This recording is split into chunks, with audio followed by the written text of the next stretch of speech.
Greetings, this is Atma Bodha, and it is the second podcast today because I felt so inspired after the last one on sin that I felt that there's so much more to talk about on this. Anyway, today's December 14th still, 2021, and we're just going to continue where we left off. The title of this podcast is Only Inferior Pleasure is Sin. I was inspired to write something this evening, and I'm going to share that with you right now. It goes like this. From the perspective of objective truth, sin is never about what action someone takes or doesn't take. It is always about how such action is approached and what the motivation is. But firstly, it's important to define what exactly sin is.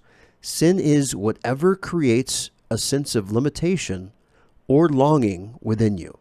Sin is never empowering or inspiring or loving. It is something that when tasted makes you feel incomplete, or it makes you want more, right? It makes you feel complete for a short time. In the Bible, it says that all have sinned who have fallen short of the glory of God. What this simply means is that if you are not experiencing unconditional love and the bliss of higher inspiration and truth, then you are sinning.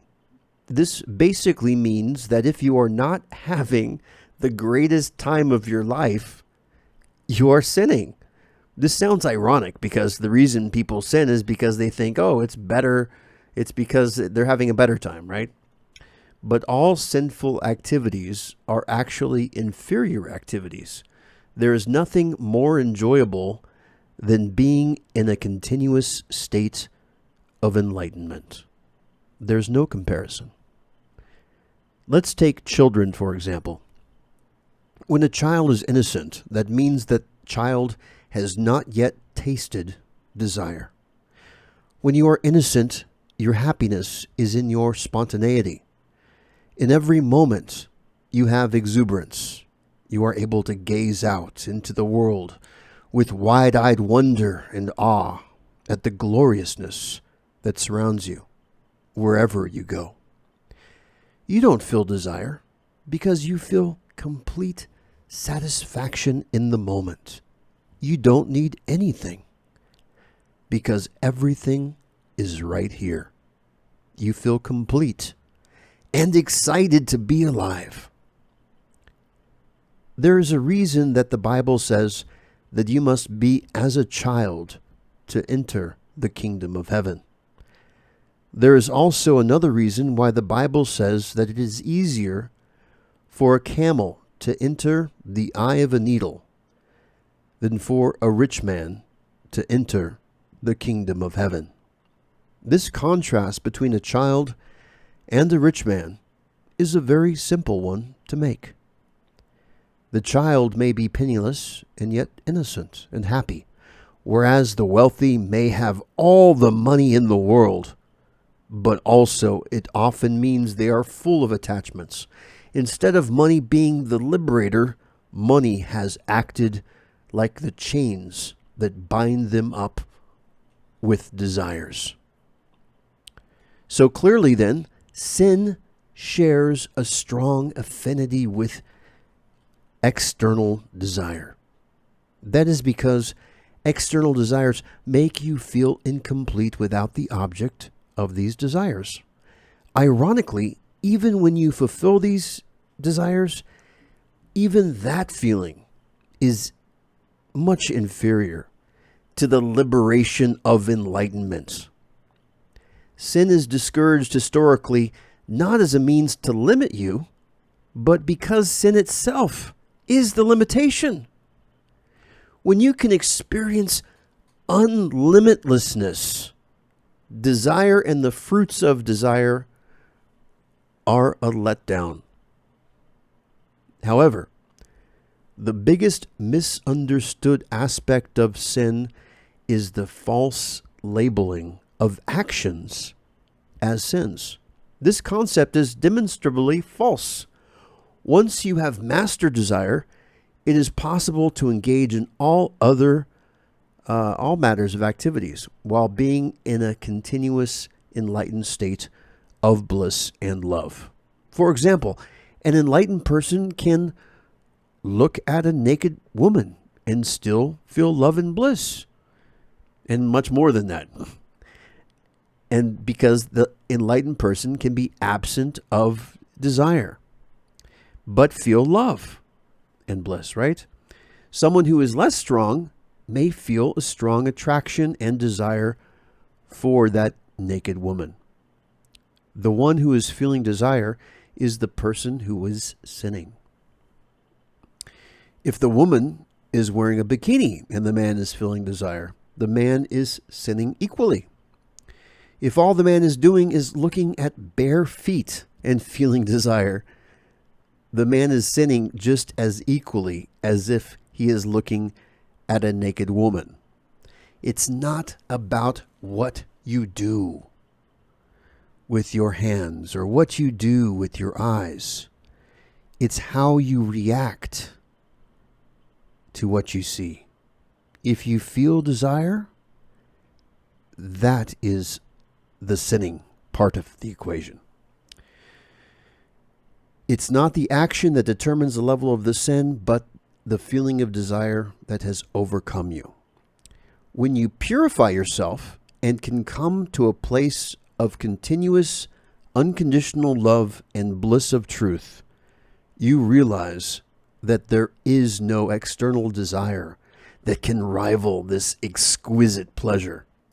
Furthermore, you can bring this feeling of bliss and love to every activity you do, whether it be watching a movie or making love to your wife or experiencing a roller coaster ride or playing a computer game. All of these amusements are no longer sins because you have mastered desire. And of course, that goes same is true for skiing and sports and riding a bike and skateboard and any other physical activity. It's all about desire. If you love what you do, that's awesome. But if you feel a strong desire, that is what is the problem of life. In fact, that's probably the biggest problem with society as a whole right now is people are consumed by their external desires to such an extent that people have forgotten what is love. But in conclusion, sin is always about inferior pleasures. The supreme sublime pleasures are always divine and far beyond the reach of any external desire. The only way through this gateway to true paradise is to open your heart to unconditional love and open your mind to receive the purest and the highest truth. Wow. Just take a moment to just receive that powerful message. What my takeaway is from this is that it's so beautiful, the gift of life that we are all given. And it is complete in and of itself. And what happens is that we forget about that completion. Long ago, I had written something else, which I don't have with me for the podcast, but I'm going to just recount what this realization was. And it had to do with the Garden of Adam and Eve and the Garden of Eden, and about how Eve gave Adam the fruit of the tree of the knowledge of good and evil, and about how as soon as Adam ate of that fruit, that they no longer were in paradise and they were cast out. And that is just a beautiful analogy that is misunderstood because, of course, in this instance, what is the fruit but an allegory for desire? What happened was that Adam was tempted, and no blame being made here on Eve, because desire is not something that you can blame someone else for. You should be the master of your own self and your own mind, and be stronger to be able to withstand any external desire. So this is not about, putting this in a sexist perspective, but what happened was, by taking that fruit of desire, innocence was lost. And because innocence was lost, that lack of satisfaction and that completion, which is paradise. When you feel complete all the time, that is paradise. When you feel that love in your heart, when you feel that euphoric bliss in your mind, that is what paradise is.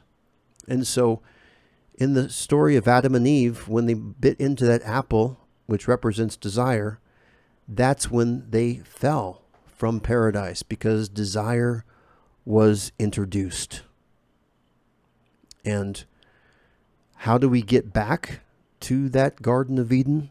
Very simple. To master desire, to master that fruit from the tree of the knowledge of good and evil. And the way to do that is through this path, this philosophy espoused on this channel, The Ultimate. And that's the entire purpose of this, is to get you to a place whereby you have mastered your desires and you have developed this inner resilience, this inner core, this inner strength within you, this impenetrable mind, this steadfastness, so that you can be like a rock in the face of every situation that life can throw at you. And this becomes your power. And when people see this power in you, guess what? You get awarded promotions at work. You are recognized as someone that is an asset in the company that you're working for, or institution, or any situation in life. You earn respect, because strength is a sign of respect. Strength is power. And when you have that inner resilience, you naturally become a leader. And if you're a leader already, you become respected even more as a leader. But yes, only inferior pleasure is sin. And that is such a hard concept maybe to wrap your head around. It's like, well, if it's such a great pleasure, then why do I even have desires today? Why am I tempted to do different things and to keep making the same mistakes, and where I have these ups and downs in life? What is the best way to escape that? And that's a great question, because each person is entirely unique individual. But the first step is to recognize what is superior, to recognize that the superior pleasure is enlightenment. It is feeling unconditional love and bliss. There's nothing better than that. In fact, not only is it the most superior sensual pleasure that you could experience in life, but it's something that doesn't end. It's endless. And not only is it endless in this life, but it's something that once you can taste in this life, you can bring forward into potentially future lives. It's like gaining the keys to immortality, because instead of having to wait for death to experience heaven, you can seize heaven yourself on earth and create it the way that you were destined to create it, and to not give anyone the power to dissuade you, to upset you, to discourage you, or to bring you down in any way possible. And of course, the means to do that is, number one, to master your desires. And how do you master your desires? By whenever you feel desire within yourself, to recognize, hey, that's not me. That's not the deepest me. That's not the most authentic me, because I know I am not desire. I am more than desire. Desire cannot have power over me. I am stronger than that. That is the determination that you must have within yourself, to realize that desire is the gateway to deception. Desire is not your friend. External desire is not your friend. It isn't. It doesn't love you. It doesn't care about you. It doesn't make you feel empowered. It provides you zero benefit and only gives you delusion. It will give you temporary happiness, but not lasting happiness. To obtain lasting happiness, you need to look deeper and higher, because the ultimate pleasures are, one, in your heart, in the deepest depths, and two, in the highest realms of truth, objective truth, living truth, the one living truth, the highest truth. And both of these are experienceable by you. You don't need to content yourself with one or the other. But to go either way is a great choice to have. And it certainly beats desire in every way. Because external worldly desires are inferior pleasures. They're inferior. It's not the best. It's less than the best. It takes you away from yourself. It takes you away from your inner authenticity, the deep you, the you that you desperately want to return to, because that is your home. Not where these desires take you. They don't take you home. They take you away from your home. If you want your home, it's here in your heart right now. And if you want to experience the fullness of your heart, it's good to take a moment and accept the one living truth, to accept that into your life, into your heart, into your mind, to inspire you and to give you the energy that you need to be stronger than every situation that you can find yourself in, both now and in the future. It can give you the pleasure that exceeds any external pleasure, so you won't be tempted. And you can be the person that you are destined to become. Seize the moment. Seize this deeper identity. Be you.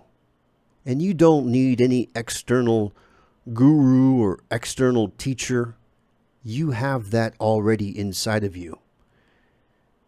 You just need to remember, because you've been sleeping a long time. You've been distracted a long time, and you've had glimpses of glory in the past. But the time for glimpses is over. Now is the time